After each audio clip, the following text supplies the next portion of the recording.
What's going on, world? Once again, it's your boy, Derek Dunn, back with another interview for Reviews Dunn. I've had a chance to interview Garfield from Shai. I've had a chance to interview Mark Gay from Shai. On the phone today is Darnell from Shai. So, as you guys can see, Shai is probably one of my favorite groups from the 90s because they're very, very underrated. And as I always say, when I intro the gentleman from this group, these brothers are much, much, better than the industry gave them credit for, and they're more than If I Ever Fall in Love. So please welcome to the interview today, Darnell Van Rensalier. I hope I said that right. How you doing today, sir? I'm good, man. Thanks for having me. Oh, it's all love, bro. Like I said, I already talked to Garfield. I talked to Mark. So, Shai to me is just probably one of the most underrated groups of the 90s, whether it's the first album, the highly, highly, highly, highly underrated second album, the third album, and even the stuff you guys are doing now, the later stuff. A lot of folks don't know that Shai worked with a young JayZ. Shai was able to compete with Whitney Houston back in the day on the pop charts with If I Ever Fall in Love. And the only reason why they didn't hit number one was because of Whitney's I Will Always Love You. They were going neck and neck for about, 18 weeks back in 92. So that's a huge accomplishment for a first-time group to be able to compete with, Miss Whitney Houston on Billboard Hot 100. So that's something that, in itself deserves credit. So first up, growing up, Darnell, who were some of your early musical influences? Man, that a good portion of that whole 70s funk and R&B and disco and jazz. So many, Bootsy and Parliament, Ohio Players, Jacksons, Silvers, Spinners, Four Tops, Smokey, everybody, Clifford Brown, Lee Morgan, because I played trumpet, so trumpet cats and jazz, Miles, Freddie Hubbard, Train, Bird, then hip-hop, when I got into my teens, Sugar Hill Gang all the way up, Wu-Tang, KRS, Big Daddy Kane,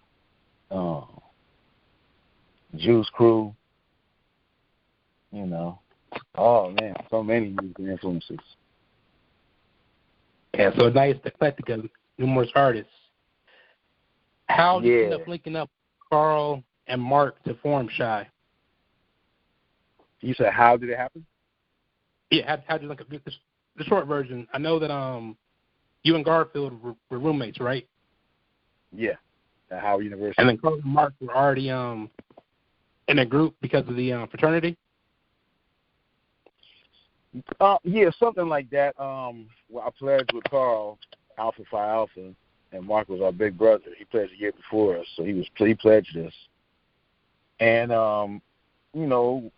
we kind of realized that we were all interested in music, right? We were kind of writing and producing at that time, getting around the piano. Carl was mostly a lyricist. He would write lyrics, and then me and Mark would play a little piano and arrange. So we started just getting together, kind of writing songs. And then, like I said, Garfield was my roommate. So we were just, hanging out at the time. So I would kind of come back. No, matter of fact, I invited him to some of our writing sessions with Mark and Carl. And we would walk home after the session, and he would kind of sing me back the songs, like, oh, man, I like that song y'all do. And then he would sing it back to me. And then after a few times of doing that, I was like, man, this guy has a nice little voice. So I kind of put him on a spot at one of the next rehearsals. I just told the fellas, man, this guy can sing. Give him a part and put him in the harmony. And, yeah, that's pretty much how we started that early nucleus of just coming together with songs as the original 4 members.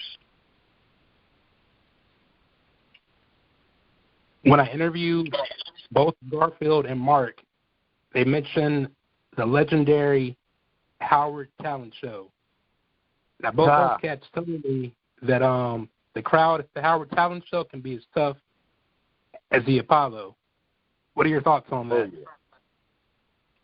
Yeah, I mean, already you got to figure those are our friends. You know how, the dozens and cracking jokes on each other. That was the thing in our generation. So already there's that. And then, a lot of spots, man, especially in the black community, we kind of, I think we kind of tough on talent, you know what I mean? So just a perfect storm of, having your boys in the crowd, and then it's an all-black campus, so, you got to really do some serious things to impress black folk on the show. So, yeah, I know. For my days as being a DJ, it was always tough to not really impress. Like I guess what I learned, once you get that crowd, it's you're usually able to keep them rocking and keep them partying. Mm-hmm. I have my own little mindset. So I'm going to track really quick, but yeah, I have my own little mindset of how I would DJ, and I always took it as a numbers game. So let's say on an average night, if there's mind you, when I'm DJing, I'm in the UK, I'm in the military, so I'm on a military base. So on average, it's about maybe 300 to 400 people in the club, on a given night. And so I took it as a numbers game again. So I'd say, all right, 300 to 400 people in the club, and if I want to play something from Biggie's second album, I can play Hypnotize, but that album went diamond. And so I know that I can also play I Love the Dough with JayZ, and the ratio of people that know that song is enough for me to play it to where I won't get booed. So that was just another thing how I would, rock the numbers game. All right, so going to Howard, you mentioned that you pledged. Was there anyone else who's in the industry now or semi-famous on your line when you pledged? There's an actor-director named Kevin Grievous. He pledged at my chapter. He pledged in 83, I believe. Something like that. But, yeah. You ever see Underworld? Yeah, I know the name. Yeah, remember the Lycans, the werewolf guy? There was a black guy, a real muscular big guy who became a wolf. I don't know if you remember that movie. Yeah, that's him. Cool. Yeah, I mean, and talking to both the other Garfield and Mark. I mean, it's Howard in that 80s to 90s was such a mecca of black talent and black excellence. I mean, so many folks went to Howard that you would just see walking around the campus like it was nothing. People that are in the industry now. So while you were at Howard, did you always want to pursue music full time? Well, I was a music education major. I was the only one in the group that was in fine arts in studying music. But even then, I was just trying to go back to Patterson and be a music teacher. I wasn't studying the music, to be in the music industry as a singer. You know what I mean? That just kind of happened as we started getting together and started realizing that, we were able to write good songs, arrange them, put them together well, and perform them well. And once we started realizing that, and we gave it a shot.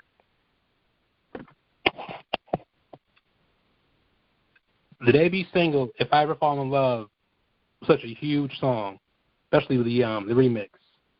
How surreal was that experience having such a huge hit right out the gate? It was cool, man. It was people, it had the kind of effect on people when they would meet us and tell us about how the song affected them. It was usually, marriage, or, as I met my first girlfriend, or, situations where we really added to the quality of life and relationships. You know what I mean? Like we played a small part in in the excitement of relationships being a thing. You know what I mean? So that part of it, I'm just honored and blessed. You know what I mean?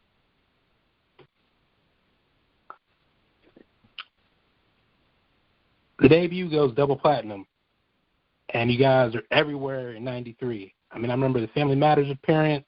I remember the talk show appearances. But you guys also had time to drop the remix and live album, Right Back at You. Mm-hmm. What was your favorite song to perform live during the promotional run from the first album? Yeah, probably If I Ever, because, me personally, I just love the crowd to just, enjoy the moment. And that was the song that really got the crowd just like, you know what I mean? So I enjoyed that interaction between us and the fans on that song.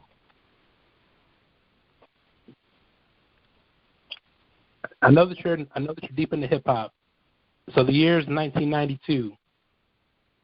Eric Sermon and Butt Naked Tim Dog approach you for a hip hop remix to the song Changes. Who would you have picked? But Naked Tim Dog, he was an A&R, right? Did he produce? Yeah, he did some production. Oh, I'm not familiar with a lot of his production. I just know him as an A&R, so offhand, I'm going with Eric Sermon. But, What about Eric Sermon and Pete Rock? Woo. I just feel like I got to hear both tracks. That's like two masters. Yeah, Eric Sermon. Both of them possibly. Yeah, Sermon don't get enough credit for his production. Like, for what he can do, we kind of downplay Sermon's, the mainstream. Hip-hop heads know what he can do, but I think the mainstream, we really don't give, E-Dub enough credit from a producer standpoint for some of his classic production work. Oh, man. So October 95, the group releases its second album, Blackface. As I told Garfield and Mark both in their interviews, to me personally, vocally and from a production standpoint, I feel like it's a stronger album than the first. And also for the label, dropped the ball from a promotion standpoint. What are your recollections from the first album, the second album, and the promotion that the label did? Oh man, it was just a unfortunate time because I think MCA was getting bought out by Seagram's, I believe. So it was like that whole staff that worked our first album, a lot of them got fired. They released them and brought in a new staff. So our album was right in the queue to get released right as all this internal overhaul was going on. So all these new people had to get acclimated to, all the artists on the label. We got to meet them, and whenever it's a new people come in, they usually have their own agenda already. You know what I mean? And then too, it was an interesting thing, man. Where I think Bad Boy and So Def and a lot of these labels were promoting the label almost as much as the artist, if not more. It was like, and a lot of fans were responding to that, And I remember at the time, MCA was trying to promote their black music department, and they had the red, black, and green balls, and it's like they were trying to get caught up in the promoting of the label entity, So, yeah, and then music was shifting, it was like hip-hop was starting to come in, and, the label felt like the big ballad, big crossover pop ballad was still the way to go. You know what I mean? And then, too, I just think it wasn't as organic as the first album. We didn't know the politics. We didn't have label presidents and these type of folks and radio folks in the creating process. It was like we created If I Ever and all of that, just, you know, feeling like, you know, we like these songs. You know, this is what we feeling coming from the heart. This is what we come up with when we get together and just vibe as writers and musicians. Then the second album, it was like, you know, it was like a formula that the label and us, it was trying to, you know, people were trying to create a formula, you know, the big ballad and, you know, trying to do songs that intentionally appeal to white radio or crossover radio or top 40. Or, so, you know, as the first album was a perfect storm of, like, you know, things coming together for If I Ever and that first album to do as well as it did. The second album, it was like the opposite. It was like a bad storm of things all happening at the same time that just, you know what I mean? Yeah. Yeah, so that's pretty much it. That's, you know, just bad timing, bad formula, you know. What do you recall about shooting the videos for Come With Me and I Don't Want to Be Alone? Come With Me, I remember, you know, we had our own little, what they call them, vignettes or motifs, every person. And I remember Garfield's was with his own wife that was pregnant at the time, Tina, and theirs was on a little small boat in the harbor in New York. I thought that was pretty fly. You know, I Don't Want to Be Alone. And Come With Me too. One more thing, when Carl did that air balloon, I thought that was pretty cool. But I Don't Want to Be Alone. We had, I think Kenya Moore was in that video. She was my wife in that video. And that was pretty cool. Of course, I didn't get to meet her, though. She didn't shoot any scenes with us, but just to have, you know, Kenya Moore in our video at the time was pretty cool. I remember that. And I think Kevin Bray did that. He was cool, the director. It was cool, man. Vegas. We went to Vegas to shoot that. It was just fun, man. I enjoyed pretty much all our videos. Speaking on I Don't Want to Be Alone, a lot of people don't know that you all did a fire remix with a Pretty Reasonable Doubt, JayZ, produced by the legendary Marley Marl. Ooh. Did you have any idea that Jay will become the superstar he is now after hearing his verses on the remix?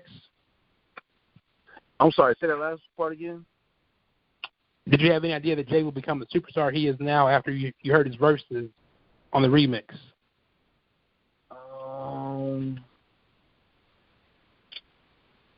Kind of. No, I mean, no, you can't, you know, where JayZ ultimately is going to and still going. Yeah. No, I don't think anybody could have saw that. But I knew he was dope. I knew he already had a certain business acumen. I saw, you know, the Too Shorts, the E40s kind of showed us Master P. I saw him in that world doing his thing and what he was talking about, his approach to painting a picture that he did over the tracks. It kind of lets you know, like, yeah, he's special. You know? That joint's top 5 for me, man. That, I mean, when I say top 5, I mean like top 5 R&B remixes, like, you know, period. The Shai joint is in there with Jay, the Wu-Tang and Jodeci, the New Edition and Missy, and the Drew Hill and the Brat. But that Shai and JayZ remix, yeah, that joint still goes in 24 years later. Like, I don't know why the label didn't, you know, really. I don't know why the label didn't push that one as a big single, because, you know, right around summer '96 is right when Jay was coming out, and it would have been the perfect marketing plan to push him on that. And then, you know, he has his own stuff, and everybody's like, "Yo, you heard that new Shai and JayZ?" Like, it's crazy. Yeah, like I told you, man, it was like it was a gap. I think Fred Reck was the A&R at the time. This cat named Fred Reck, and he was just coming in. I remember that. Like they were just still putting in the new staff.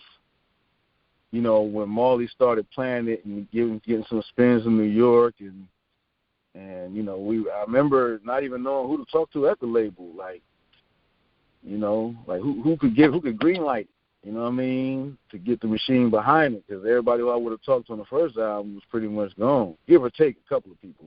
But man, like I say, man, the machine, the time of the perfect storm of just like the opposite of everything working out right. It was like everything was not working out right now. 1999, the group released its third album, Destiny. What song from Destiny did you feel was the most deserving of a music video? The one with KRS-One. Track number one. Track, Destiny. Yep. Yeah, track one. Garfield told me a story about how hard was it to get KRS to hop on an R&B track, because you know KRS would never really do features back in the day.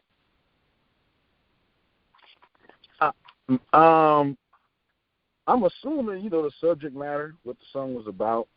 I think the label paid him pretty handsomely. You know, I think that probably had something to do with it. And then he probably heard the track. I mean, you know, I did the track, so I'd like to think he heard that track and was like, woo, this is a banger. So I think it was a little bit of all the above. And it was funny when he came in, too, because I was looking at the little pad he kind of just glanced over before he went in. And it wasn't, you know, like when you write something and you have it, you know, you have a line going across, down, you know what I mean? He just had, like, little couple of things he wanted to touch on, you know, just scribbled on the page. Like, no sentences or anything like that. He was like, you know, and he went into the booth, and I remember thinking to myself, like, man, like the way he wove that together just from having a couple of topics he wanted to touch on, I was like, man, there's levels to this. And Destiny was the first album without Carl. So did you guys feel any pressure without Carl being there, or did you think it was more of a chance for you guys to show the world what you could do without your fourth member? I don't remember. I mean, he wanted to pursue some things as a solo artist and a producer, and I remember it just was what it was. You know, I looked at the rest of us, like everybody, people didn't really know, I don't think, that everybody man for man was pretty strong writers, and Mark and I was, you know, were producers. We kind of did the music for the first album. You know, Carl at the time wasn't producing. He would just bring us the lyrics and the melody, and then me and Mark, for the most part, would put the music to it. You know, and Carl got a drum machine and learned how to program and sequence. So, but most of the chords and bass lines and strings and all the music you hear was me and Mark. So, you know, I wasn't too worried that, you know, me and Mark couldn't keep the sound and the chords and the strings and everything pretty much, you know, just as quality. So, but then at the same time, you know, the formula with the four of us was already a proven formula, and so that part, you know, you lose one vital part, and you're always like, oh, well, it's not going to be the same. You know what I mean? So, it just was what it was. So from a production standpoint, did you ever work with anybody else in your downtime from doing stuff for Shai, or were you strictly Shai's in-house producer? Garfield's sons, we did some stuff with them. His sons are incredible. And then Jurassic 5, my boy I killed from Jurassic 5. Far Side, I did a little. Well, they didn't do a Shai song, but I did a song with Brown from Farside, messed around with him a little bit. But yeah, pretty much most of our Shai production was in-house.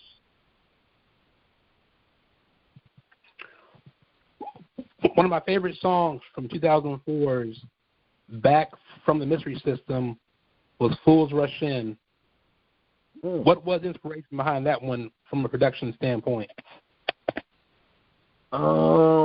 It's funny, at that time, Mark and I would kind of just, get together and vibe on some tracks. And I don't think we were intentionally just trying to put together a Shai album. We were just kind of like, when we felt certain tracks that kind of fit, then we would just, okay, let's pull this aside and let's work on it and make the, a Shai joint. So that was one of them. I think I had the initial part of the groove, and I let Mark hear it, and he, that was the man with the chords, you know what I mean? So he came in and did his magic, and we just, and then I think he wrote the hook. Yeah, once I dropped it off to him, he started, he was feeling it. So he did his chorus, did the hook, and yeah, it just, we passed it off back and forth. And then it just became a Shai song. You never slowed down musically, whether it's touring or releasing new music with the group. What can Shai fans expect once the COVID clears up? We're kind of separated right now in different states. So, we're trying to set up a way to, get some new stuff done. Garfield and I started a label called Hieroglyphics, and we have an artist named Bishop the Weirdo. So you can check him out online. We got a single up, but we're about to revamp and repackage some stuff for him too, and get a little machine behind it.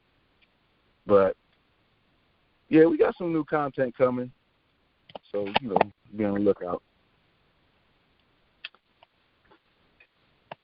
If there's ever a Shai biopic, who would you pick to portray you in the movie? Denzel.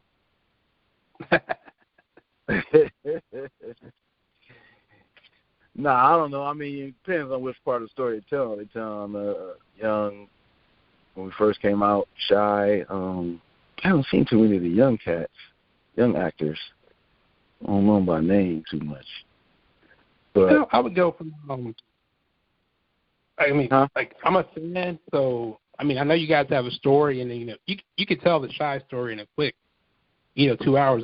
I would go from meeting on Howard up into all the way up until when you guys did the Mother's Day thing on VH1, was it 2 years ago, a year ago? Mhm. And they're right there.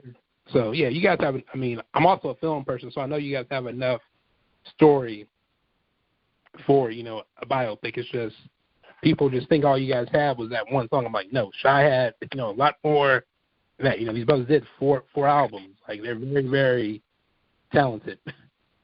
That's not just me saying that as a fan. I know my history. Oh man, I appreciate that, man. I think it would be good. I tell you, just for edutainment, like KRS-One says, edutainment purposes. It would be good for us to do a biopic, because just the part on Howard's campus alone, just bringing that to screen to see all the moving parts to what we were a part of, what went down on campus when we were there, like when the students took over the administration building and put everybody out, chained the doors. They had to bring in the National Guard and all that. That would be pretty cool. I never heard that story. Yeah, man. They tried to bring in what's this guy's name? Oh man, I forgot his name. Lee Atwater, I think it was. He was like I forget exactly. I don't know if he had some ties to the Ku Klux Klan or something. And then some of the students found out about it. They, along with some other issues that they had and demands that they had. But that was a big one. They wanted him removed from the Board of Trustees. And it didn't get done quick enough. Students went in there one day and told all the people to leave out, chain the doors. You know, students stopped going to class. It got major. They had to come with the tear gas and the National Guard. I remember Jesse Jackson had to come and talk to the students, you know. It was pretty crazy. Oh, yeah, and see, and all of that right there, all that what you're telling me is all stuff that biopics are made of. Just even in interviewing, even talking to Mark and talking to Garfield, like their backstory, you know, and what they've accomplished since the group and the stuff they were doing prior to the group. Yeah, you guys definitely have a story, and it's not even a story about negativity or sensationalism like that, you know, or just drama. It's actually like accomplishments and black positivity. Strong black men achieving their goals as brothers and not just, you know, the usual fodder you want to see in a biopic. All right. So I'm gonna throw you a doozy really quick. Okay. Who are your top 5 MCs of all time? Woo. Man, that's rough. Yeah, it always is. That's rough. I can't do a top 5. I mean, I'll just throw some names out there that heavily influenced me in my early teen years. You know, of course, Rakim, KRS. I'm from the East Coast, so KRS, Rakim, Big Daddy Kane, Wu-Tang, you know, the RZA, the GZA, Dirty, rest in peace. You know, then Cube, Scarface, you know, G-Rap. Man. Even, what's your guy's name? With ego tripping. Ultramagnetic MCs. And, you know, man, it's just too many, man. It's just too many. It gets tough to like narrow down like your top 5. So I mean, I think I go back and forth sometimes, but I kind of look at it as you know, just because somebody's, you know, overly talented and, you know, and I don't necessarily, you know, I'm not saying they're, you know, they're trash, but they're in my top 5 though, because for me my top 5 is somebody who I play on the regular and who I listen to constantly. So it's like somebody like an Eminem, very, very talented, uberly talented. But he's not my top 5, though. And I'm not saying he's trash, but I don't play him on the regular. Like, you know, so my top 5 is probably him, KRS-One, Kane, Jay, and Nas. Because, you know, I listen to them the most. Right. When it comes to, you know, when I'm playing hip-hop. I mean, that's just like my top 5. You know, too often we want to get in people's top 5 and say, like, that person's trash. I'm like, well, I mean, it's their top 5, so they listen to the most. It's like, you know, Wu-Tang, I don't downplay Wu-Tang's legacy at all, but I'm not really a Wu head, and I understand that the entire Wu-Tang is a movement. It ain't just a bunch of guys from, you know, New York. It's an actual movement. And Wu fans are probably some of the most loyal fans on the face of the earth. Mm-hmm. Right, yeah, so just is there anything for me? Yeah, Wu did it for me, man. Like to this day, I mean, like Wu-Tang Clan ain't nothing to F with. That's like my workout song every morning. It's just like, you know. But then too, I can remember where I was at. I can remember what I was doing, the time of day, where I was at when Nas dropped It Ain't Hard to Tell. I can remember like it was yesterday. Like, oh my God. Like, you know. It joins for days. Yeah, man, last year I took my homie to see Wu-Tang out in Silver Spring. They were doing a show, and it was just Raekwon and Ghostface. But you know, I took him for for a belated birthday present, and the entire crowd was so diverse. And end of the night, they called up some of the fans on stage, to rap the lyrics, the Wu-Tang Clan, and then the F with. And on stage, just like looking at him, you would think he was a geek, because he kind of was dressed geeky. I mean, white kid with suspenders, and he's like a nerd. But when he got up there and he did the bars word for word on you guys' part on that song, it was like, yeah, like Wu-Tang is a movement, and they have a loyal fan base. All right, so before we sign off, go ahead. Go ahead. I'm sorry. No, go ahead. Finish up. No, I was gonna say it's funny too, because I also remember in the same way with that Nas thing, that Nas scenario I just told you about. I can remember when Sucker MCs came out by Run DMC, and it was I don't know which one had a more profound effect on me. You feel me? It's like I knew things are changing. When that song dropped 2 years ago, a friend of mine, it was like that cadence, that whole that beat, the whole thing. It was like, sonically, it was just like we all knew, man, we about to go on a serious ride with this hip hop thing right now. So when you say top 5, I'm like, man, there was so many moments that just knocked my head off. Like when Cream came out by Wu-Tang, Cash Rules Everything Around Me, and that I was like, man. So, because I'm a music major and studying music, and I took in hip hop a little different, probably than most people. Just sonically seeing how they were doing things that were kind of almost breaking certain rules musically, but it sounded so good and soulful, So, I think the MCs that were able to, get with a producer or have a certain sound behind them too, and then on top of that, just paint such a vivid picture with their rhymes. It's been a few cats. Fortunately for us, there's been a few cats in that 80s, 90s that did that well. A few groups, that did that well. It was like a golden era. It was a lot of them. Yep.